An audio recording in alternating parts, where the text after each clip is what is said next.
where you have the freedom to reveal and no freedom to conceal. Let us preach Islam to the people. Change these biased narratives. I'm asking, who defined freedom for all of us?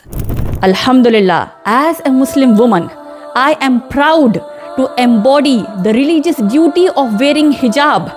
And Alhamdulillah, I would like to pay heartfelt tribute to all my Muslim daughters, mothers and sisters who wear the hijab in circumstances wherein hijab is being targeted, regardless of the discrimination, whether physical or mental, they may face. Every Muslim woman on the face of the earth, whenever they are wearing their hijab, the complete veil, is it physically or mentally harming any person? But then the $1 trillion question is, why did this hate started? Muslims are doing it. We are not forcing our hijab on others. We are simply doing it. Then what's the problem? I would say the problem is this hijab which you and I are wearing. This is a direct threat to multi-million, multi-billion, multi-trillion dollar industries of the world. The film industry, the fashion industry, the advertisement industry, the music industry, and the pornographic industry. You see, all these industries, they thrive on women's exposure. They have the revenue from the bodies, exposure of the bodies of women. So in such situations, when you and I, we walk in our hijab with confidence, it breaks their spell. It breaks their network.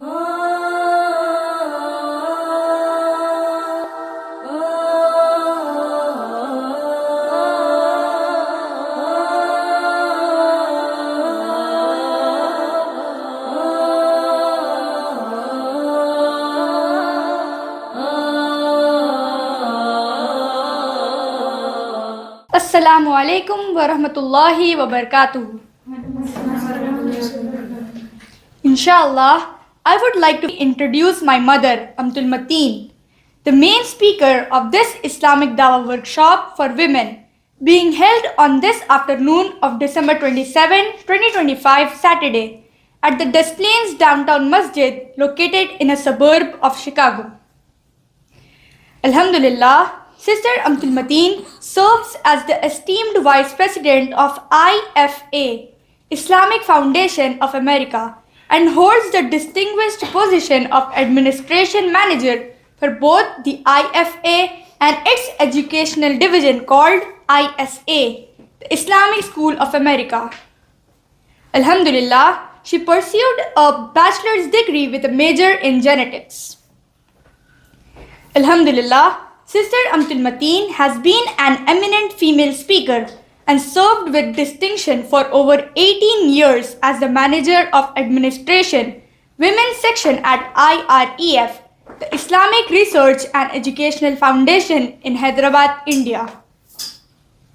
MashaAllah, she has trained no fewer than 250 women to become proficient public speakers on Islam and comparative religion.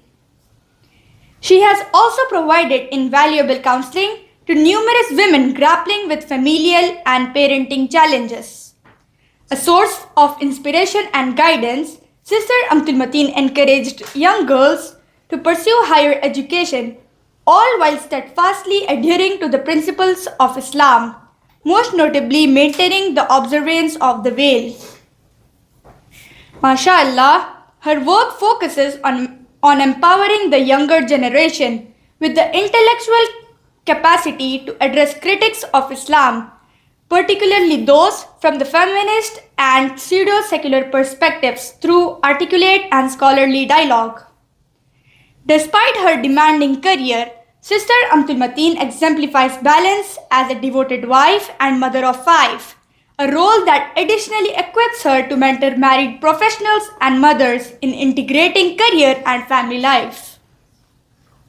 She relocated with her family to Chicago, USA in September 2023.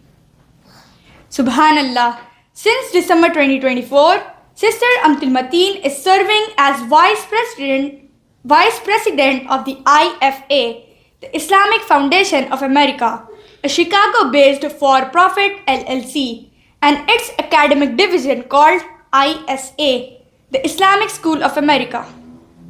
Her husband, Brother Imran, serves as president of both organizations, the IFA and the ISA.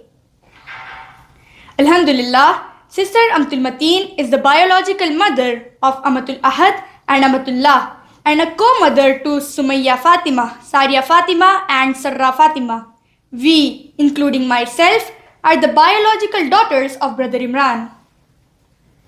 Alhamdulillah, Sister Amatul Mateen was the driving force, a mentor, a guide, and an instructor in public speaking on Islam and comparative religion for all her biological daughters and co-daughters.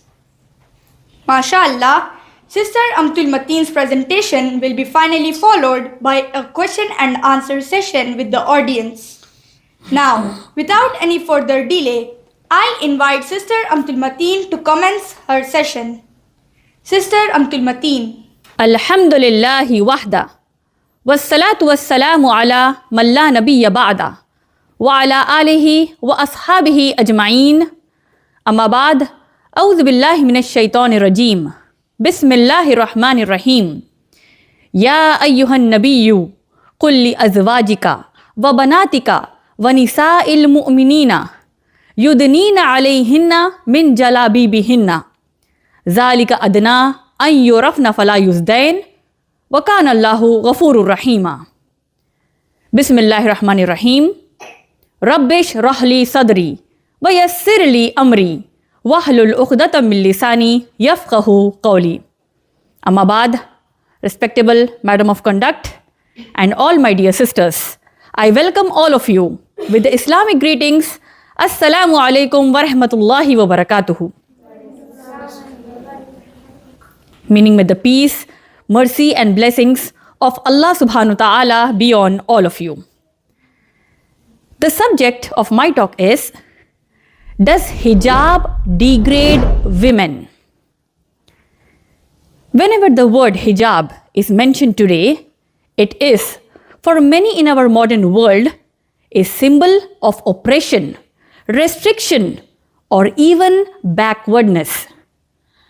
Some people think that a woman in hijab is forced into silence, deprived of freedom, or even cut off from modern life. We have various talk shows, media debates, and podcasts which portray the woman in hijab, wherein the hijab acts as a barrier between women and progress. To exacerbate Islamophobia, meaning to worsen Islamophobia, a new term is coined to highlight the specific hate and fear related to the hijab. And that term is hijabophobia, meaning fear and hate against the hijab. And as a result of this hijabophobia, globally, Muslim women who wear the hijab face discrimination, and that results in workplace dismissal, discrimination, and even legal restrictions. Now, have we ever pondered, have we ever paused to ask a question? Why did this piece of cloth, why did this piece of cloth generate such a big controversy? Why is it that when a woman exposes herself, she is liberated, but when a Muslim woman covers herself, she is outdated? I'm asking, who defined freedom for all of us? Alhamdulillah, as a Muslim woman, I am proud to embody the religious duty of wearing hijab. And Alhamdulillah, I would like to pay heartfelt tribute to all my Muslim daughters, mothers and sisters who wear the hijab in circumstances wherein hijab is being targeted, regardless of the discrimination, whether physical or mental they may face. But simply by wearing the hijab, when a section of the media and Islamophobes are targeting it, harboring hatred against it, is not enough. In fact, it is incumbent upon you and I, every Muslim woman, every Muslim girl, it is a duty upon us to dispel these myths, answer these allegations, specifically related to hijab or any other issue which people brought up against Islam. In this scenario, I have taken a topic on the title, Does Hijab Degrade Women? In this regard, let us understand the concept of hijab under 5 basic headings. First, inshallah, let us analyze the concept of hijab in different civilizations and religions of the world. Second, let us analyze the concept of hijab in Islam. Third, let us analyze the question and answer this question, how did the hate around hijab start? The fourth, another question, why did the hate around hijab start? And the fifth, the answer to the subject of my talk, does hijab degrade women? So let us analyze these 5 headings. The first heading is concept of hijab in different civilizations and religions of the world. If you analyze, much before the revelation of the Quran, we have archaeological evidences dated back to 3000 to 3500 years before Jesus Christ, peace be upon him, meaning 3000 to 3005 years BC. From the archaeological evidence we come to know, when they found female statues of those times, it was depicting that women used to cover themselves completely with a robe or a cloak, meaning a floor-length cover women used to use in the earlier times. Moreover, we find that women in the ancient Greek, Roman, Mesopotamian and Babylonian civilizations, the women, the elite and royal women of those times, they used to cover themselves because it was mandated by the law of that time. Now, if we analyze the concept of hijab in religions other than Islam, if we take the example of Hinduism, if we read Rig Veda, book number 8, hymn number 33, verse number 19, a Hindu woman is commanded to cover herself. What does this verse in Rig Veda state? It says, cast down your eyes and look not up. Set more closely your feet. Let none see what your garment covers. Let no one see your clothes. For you are a Brahmin, a pious woman. Moreover, even today we find that many women in the northern part of India, specifically the state of Rajasthan, many Hindu women, they cover their heads with a ghungat. And ghungat is a Sanskrit word derived from 2 Sanskrit words, avagunthan and oguntheti. And both of them mean a head covering or a veil.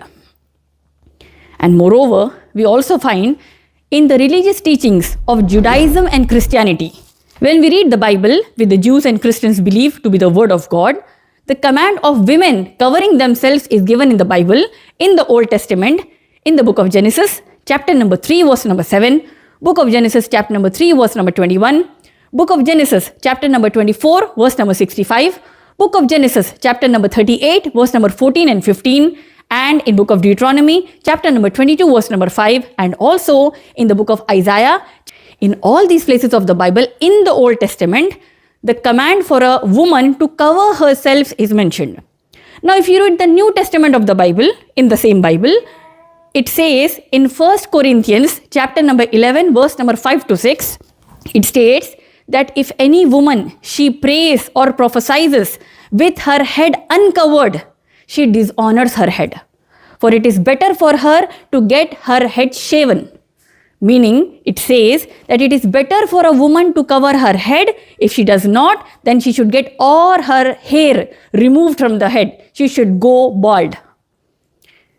Moreover, if you read 1 Timothy, chapter number 2, verse number 9, it states that women, they should not display their beauty and ornaments. They should not display gold jewelry, their pearls and costly array, meaning all the accessories she is wearing. The beauty she should not expose, as mentioned in 1 Timothy, chapter number 2, verse number 9.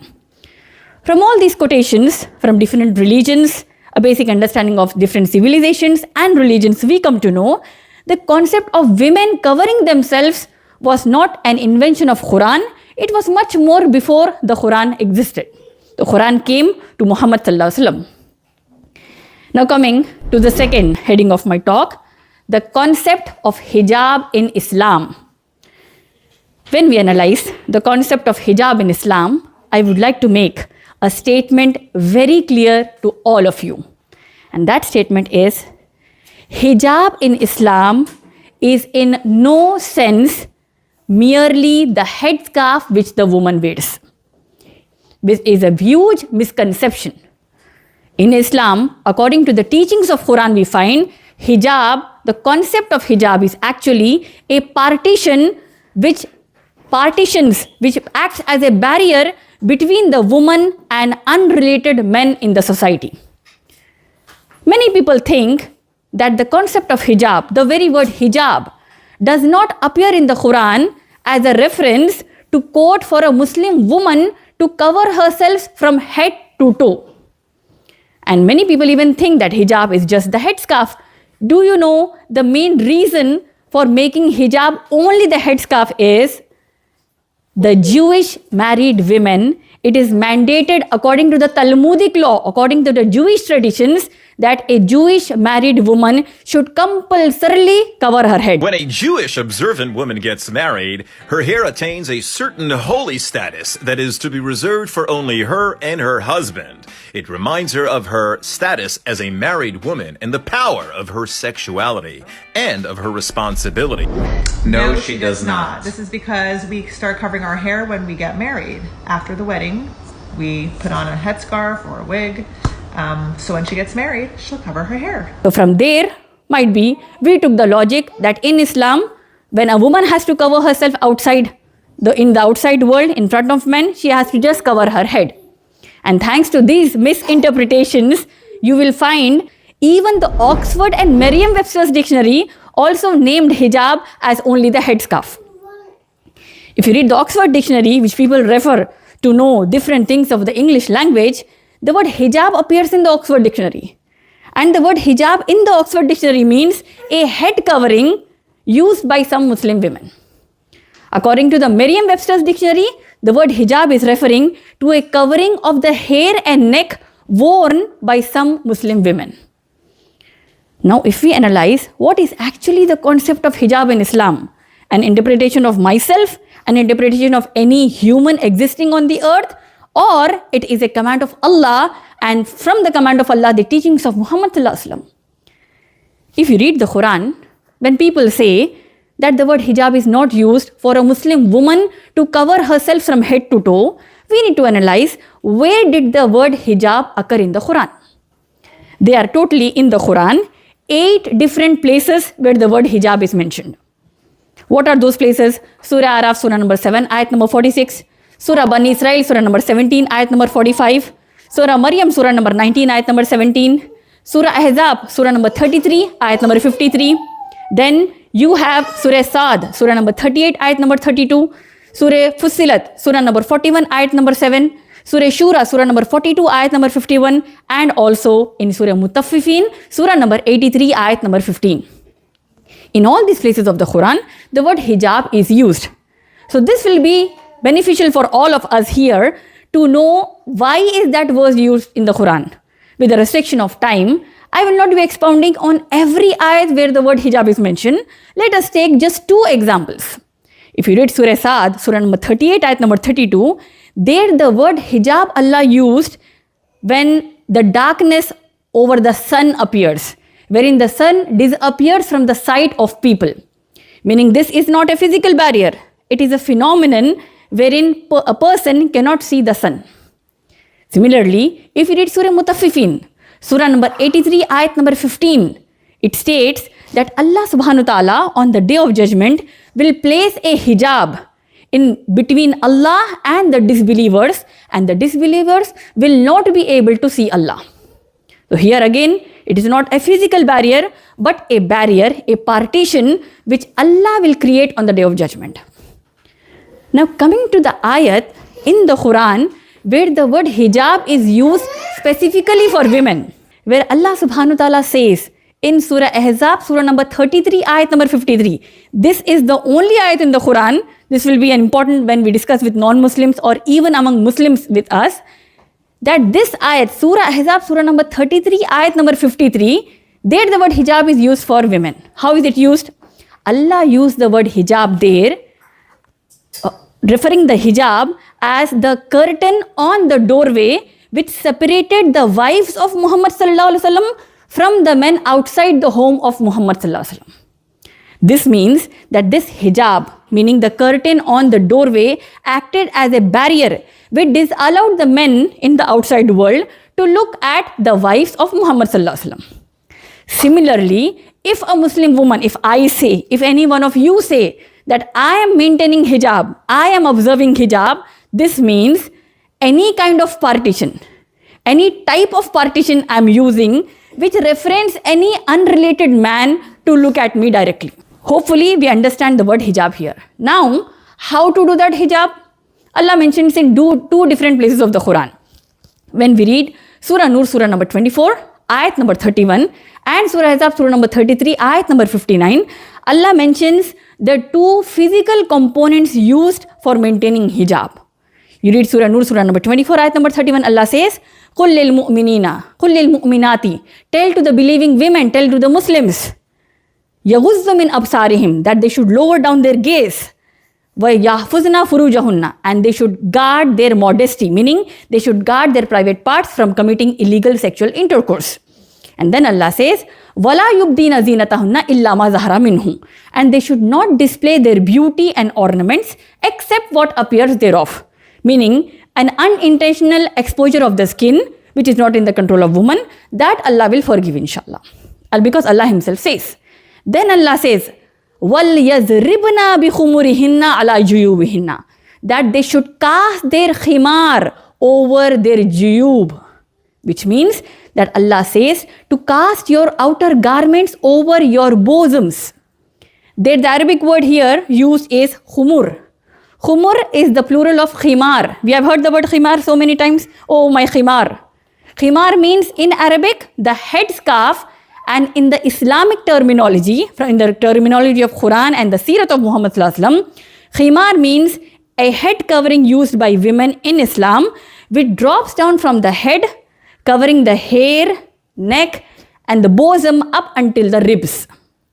So this is the khimar. The concept name is hijab. In hijab, we have the khimar. Now what is the other entity, the other component of hijab? If you read the Quran, in Surah Ahzab, Surah number 33, ayat number 59, Allah says, a command is given to Muhammad sallallahu alaihi wasallam.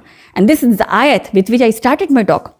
Allah says in Surah Ahzab, Surah number 33, ayat number 59, A'udhu billahi minash shaitanir rajim. Allah says, Ya ayyuhan nabiyyu, O Muhammad sallallahu alaihi wasallam, qul li azwajika, tell to your wives, meaning the wives of Muhammad sallallahu alaihi wasallam, wa banatika, and to your daughters, wa nisa'il mu'minina, and to the believing women, meaning Muslim women, till the last day on earth. What is the command? Allah says, yudnina alayhinna min jalabibihinna, that they should cast their outer garments over their persons. Yudnina alayhinna min jalabibihinna. The word used for hijab there is jalabibihinna, which is the word jilbab from that word. And jilbab in the Arabic grammar, in the Quranic context, means a covering for the woman which she drops from the head and it comes till the toe, leaving a gap at the level of the eyes to let her see the way ahead. So now we understand the concept of hijab in Islam. It comprises of khimar, the headscarf, drops from the head till the ribs, and then you have the jilbab, which is from the head till the toe. Now whatever we call hijab today, we call burqa, we call chadar, we call shaila, we call different names, khimar, jilbab, hijab, whatever we are doing. The conditions, this is what Islam says according to the teachings of Quran and teachings of Muhammad sallallahu alaihi wasallam. Let us analyze the third heading of my talk, which is a question, which I'm sure most of you even had this question. There is so much hatred around hijab today. How did it all started? The third heading is, how did the hate around hijab start? My dear sisters, the hate around hijab, meaning the hijabophobia, started with an ideological war against the Muslims, and it ended up being a political one. For example, in the years spanning 1920s to 1930s, we find that the Bolsheviks, the radical group of Russians, when they invaded countries like Tajikistan and Uzbekistan, We have incidents when these people tried to invade these Muslim countries, they had unveiling ceremonies. Unveiling means veil is our hijab, the covering. They used to remove the hijab of the women in public so as to control that country and invade that country. Moreover, if we analyze the Turkey of 1920s and 1930s, Ataturk, when he used to rule Turkey, again we had unveiling ceremonies wherein Muslim women would be brought out in public and their hijabs would be removed. Imagine a nation once at the heart of the Muslim world, a beacon of Islamic unity and heritage. Then it all changed. When Mustafa Kemal Ataturk came to power, he abolished the caliphate in 1924. He closed the madrasas, silenced the Sharia courts and replaced them with secular laws. Our sacred Arabic script was replaced, distancing a nation from its Islamic roots. Even the Quran was translated to Turkish. The Hagia Sophia, a mosque for nearly 500 years, was turned into a museum. The fez, the hijab, symbols of our faith, were banned. It felt like our identity was being erased. A similar thing in the year 1958, when the French Revolution happened and the French invaded the Muslim country of Algeria. Muslim women would be again brought out in public, and the army generals of the French, the wives of these army generals, even they would participate in removing the hijab, removing the jilbabs of the women. Unfortunately, since the year 2022, especially it peaked around the state of Karnataka in India in the year 2022, wherein the Muslims were banned from wearing hijab when they had to give the exams in the schools and colleges. And we had the unfortunate incident of the chief minister of one of the state of India, Bihar, Nitish Kumar.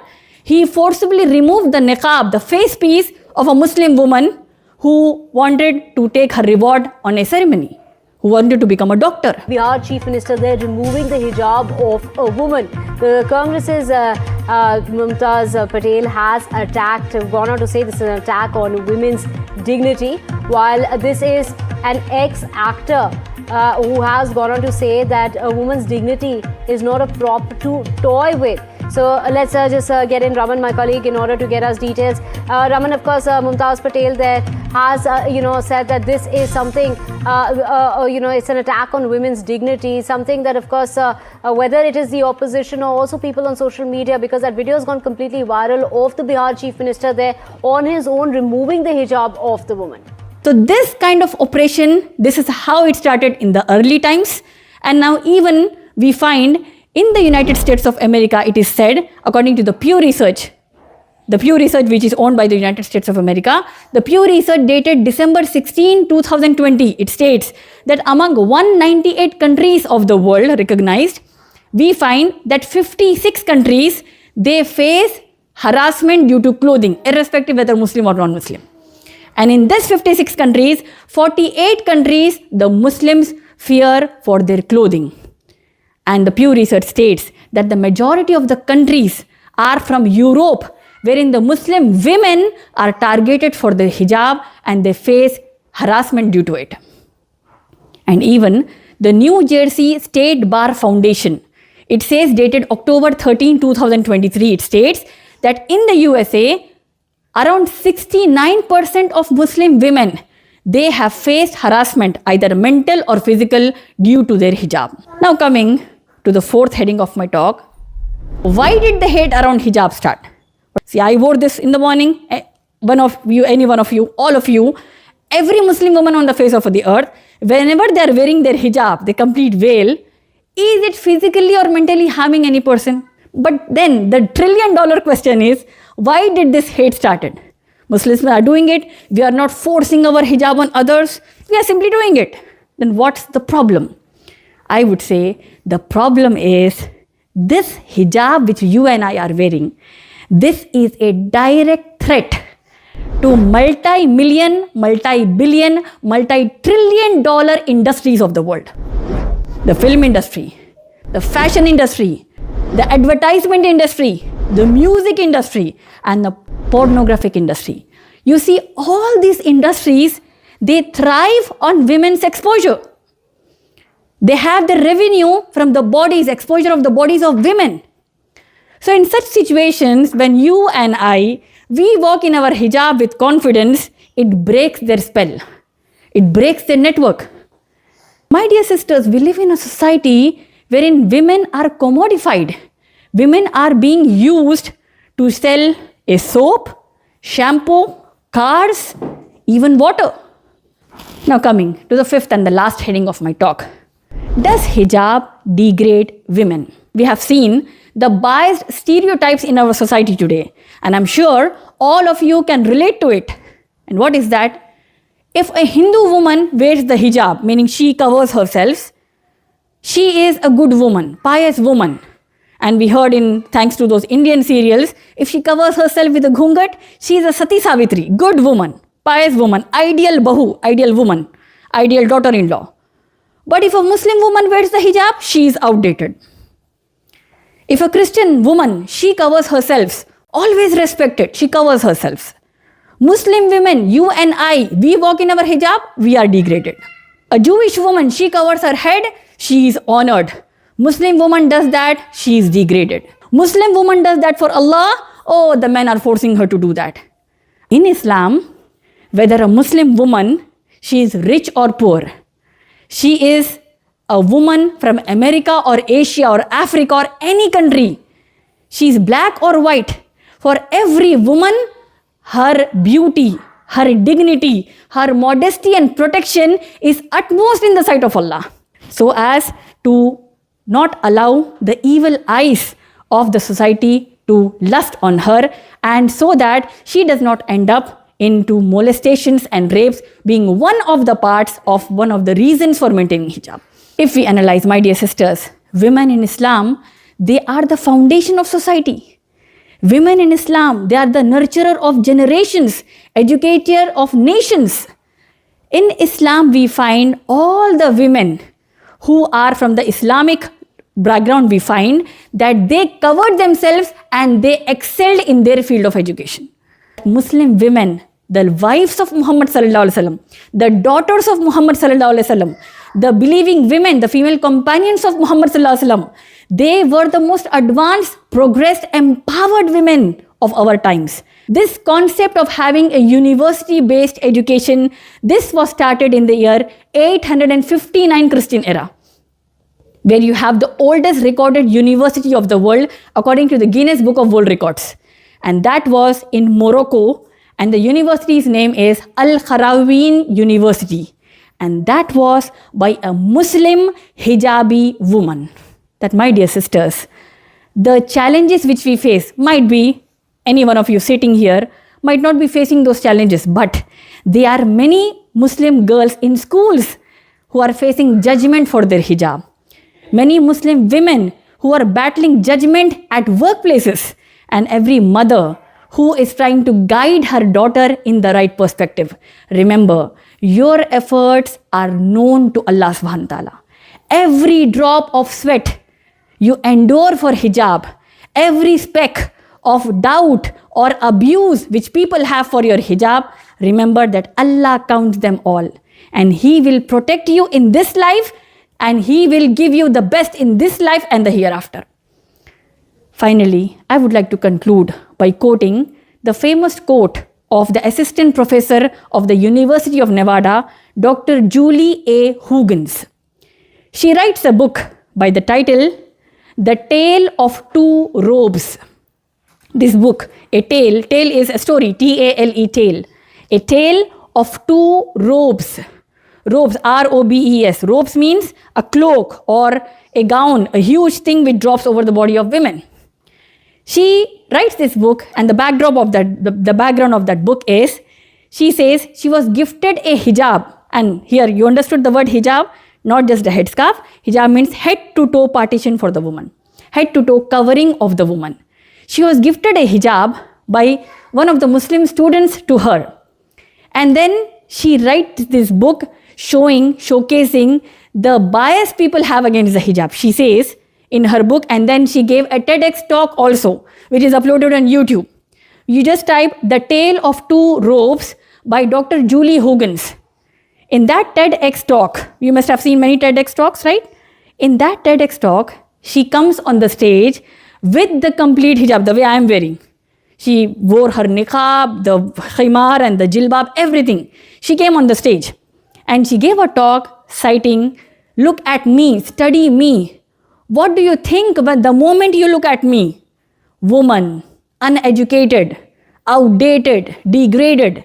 And then she removes her hijab. She wears the gown she was gifted, the robe she was gifted for her academic things, for her academic persuading, for the academic reward she had. The way we have the graduation ceremonies in schools and colleges, you wear that gown, the robe. So she was gifted that. So she wears that now. And then she asks the question, what do you think of me now?